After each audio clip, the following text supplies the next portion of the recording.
Welcome to week number 3. Having fun yet?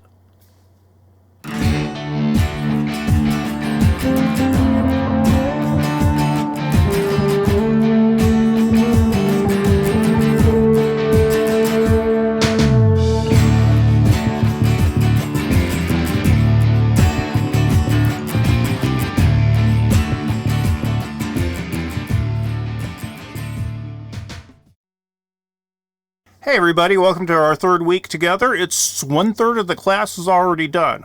We had a lot of stuff graded and in, including your first essay, so let's talk about all those assignments for just 1 minute.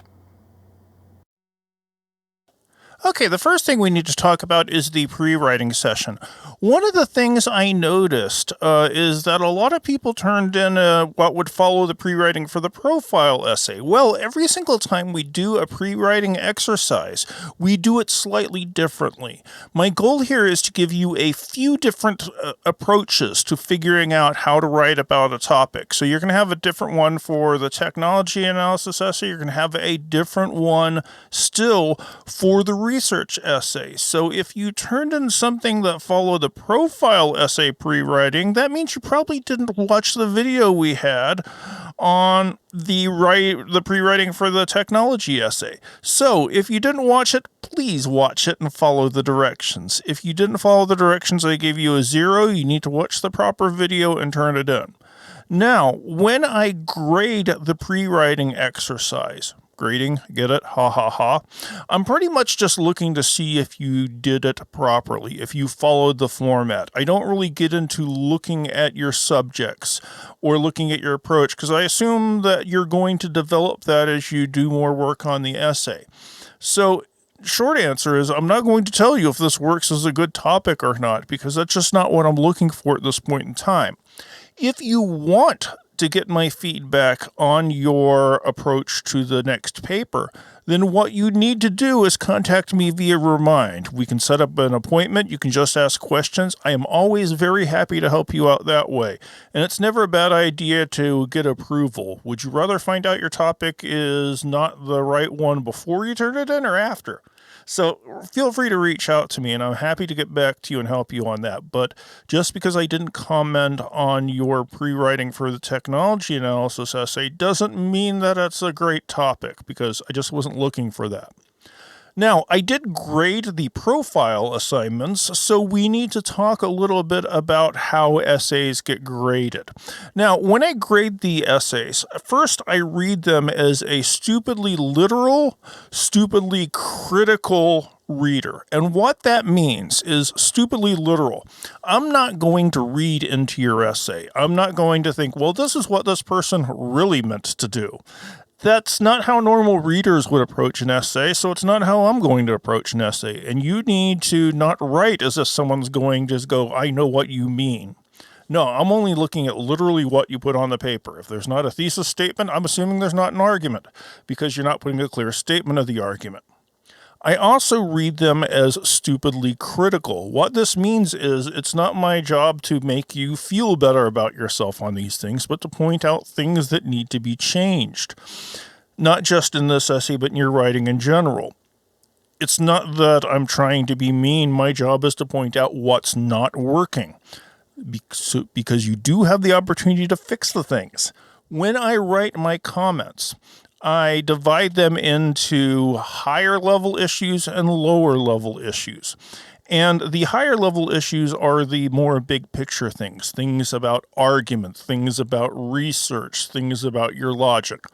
The lower order stuff is stuff about your grammar, your mechanics, the nitpicky stuff. It's still important, but the major thing you're getting graded on, as you should have remembered from that video we watched, How to Write a Good Paper, is that the argument is the central thing. That's why I address that in the higher order stuff, and that's why the higher order stuff comes in first. Now, there's a few specific notes I got after I graded your profile essays. The first one is a certain number of you, and I'd say this is good advice in general, go back and read the assignment, because there were a lot of people who did papers that were okay or even good, but they weren't this essay. This essay specifically asks you to write an argument profile of a place or an event. And there are specific definitions if you look at the assignment sheet on what types of places work and what types of events work. My junior year of high school does not work. My senior year of my brother's wedding would not work. Places must be specific as well. And I got a lot of people who were writing about either big, broad, and general stuff, or they were writing about stuff that didn't specifically address a place or an event. Some people were writing more about organizations.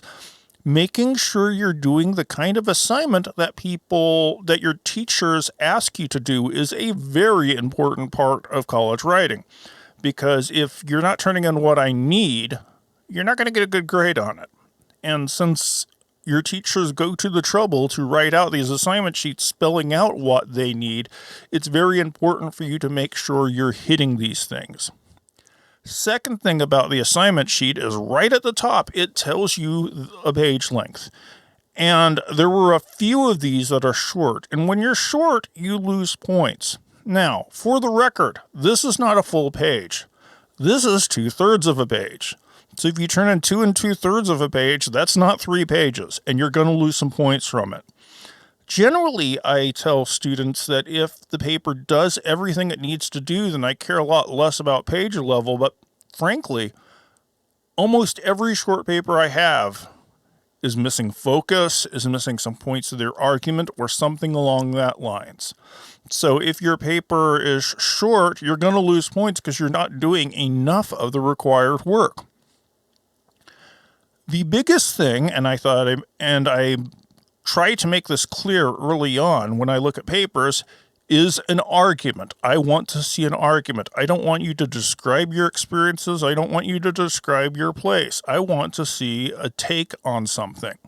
This is what academic writing is. In academic writing, we do not write about facts. Facts are kind of boring. All of the stuff we do is a position in a debate. You take a position in a debate and justify that position in a debate using some kind of evidence. Certainties aren't really all that important to us in college. Let me give you a little example. If you're talking about history, anyone in history can easily tell you when World War II started. Whens are simple kind of answers. You can't really debate them. It's not the kind of thing you'd write about. What were the prime factors that drove side A into this conflict is a lot closer to an argument. So an argument, you need to come up with some kind of position in a debate. People can disagree with it. So there can't be just one possible side, and you support that position using evidence. Say, for instance, if I wanted to come up with an argument about places, I can always pull out something like a comparison contrast. Meijer is a better grocery store than Kroger for this reason. Now, of course, I'm going to have to make it a lot more specific than that. This Kroger is better than this Meijer for these people for these specific reasons. And getting specific is one of the things that is going to separate good writing from writing. There are problems when you don't get specific. Because if I try to do a big, broad generalization, I end up trying to get all kinds of things that are a lot different than each other and make some claim that works for every single one of these subdivisions. All Krogers, all Meijers. Well, they're going to be different depending on where you go and how the store is laid out and other such things. You want to get specific in your claim because it's easier to make a specific kind of argument. If I'm trying to make an argument about vehicles that tries to account for all of these things, that means I'm going to have to make an argument that fits for every single category in between, which means I'm going to have to prove that it works for microcars, for sedans, for CUVs, for SUVs, for vans, for mini trucks, for camper vans, blah, blah, blah, blah. The broader my argument is, the larger my burden of proof is. Specific is always better. Say this along with me, unless you're in public and people are going to stare at you weird. Specific is always better. Large subjects equals large burdens of proof. Now, where are you going to make the specific argument? Academic writing has a very specific procedure. We have an introduction with a thesis at the end. We have topic sentences at the head of each paragraph. And these are the specific points where you make your argument as clear and as explicit as humanly possible. You should be able to do a read-through of just your thesis statement and topic sentences, and the argument should be clear from there. If it isn't, you need to go back and fix that, because I tell you, I do that a lot. Because the average reader of an academic paper wants to see the explicit parts of your argument, and they're going to do that to a certain extent. If I have a paragraph that doesn't have a topic sentence, I don't know what it's doing in the span of this paper, and I'm having to expend all kinds of mental energy to try to figure this out, instead of just following your argument. Moreover, if I get through an introduction and I don't see a clear thesis, I have no idea what you're trying to prove in your paper. And you just can't succeed that way. So make sure you have a clear argument. Make sure it's about a specific subject, making a specific claim. That blueprint of reasons really helps. And make sure that that argument is clear and explicit in the thesis statement and the topic sentences. There's a few other nitpicky things that pop up. Lots of people tend to go all over the place in narrative voice. Stay in third person unless there's a good reason to do first person. If your thesis statement is "I think," you're writing a personal opinion. If you're addressing the reader directly, you're not focusing on the subject of analysis. Third person, keep the focus on your argument throughout. And I can always talk about this more later if people need me to. Another thing is, I told you you have to back up your argument using specific evidence, and that specific evidence should be cited. A few people turned in papers that did not use the MLA format, which all of our documents say I need to see when you cite papers. And if you don't know MLA stuff, we're going to go over it later this semester. But there are plenty of resources that go over citations. If you go to Blackboard, click on links, the 1, 2, 3, 4th thing down is citations and format.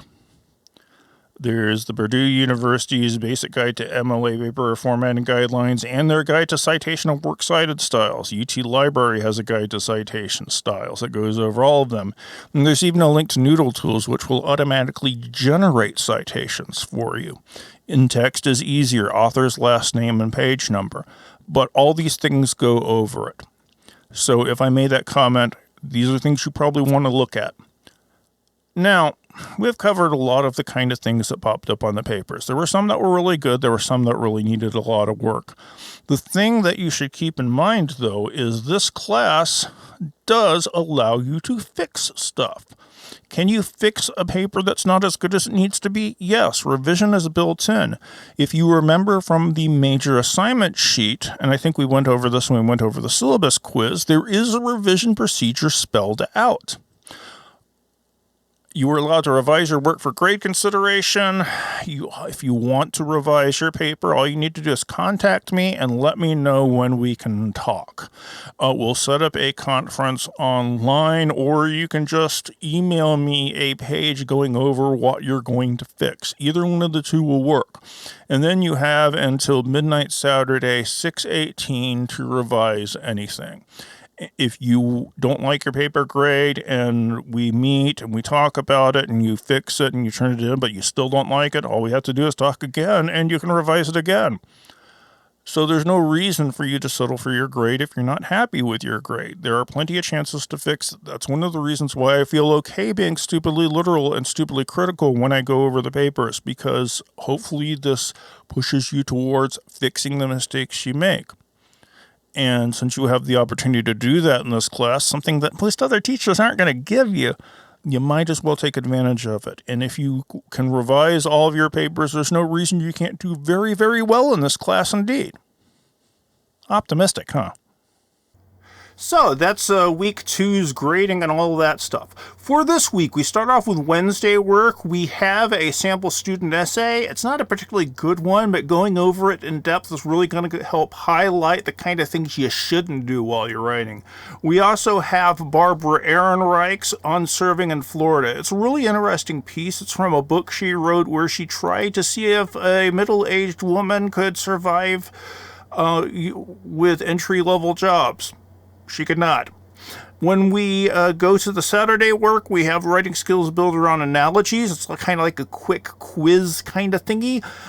We have David Zorin's pregame. It's an interesting article on sports and on branding. And then we have the technology narrative peer review. So I'm assuming that doing the technology narrative is going to be one of the highlights of your week, or at least one of the things you're mostly focusing on.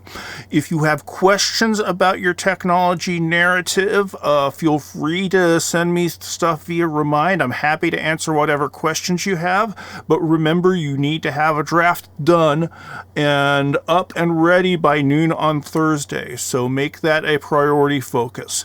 Keep working, keep grinding, and I will see you in the next video. Bye, people.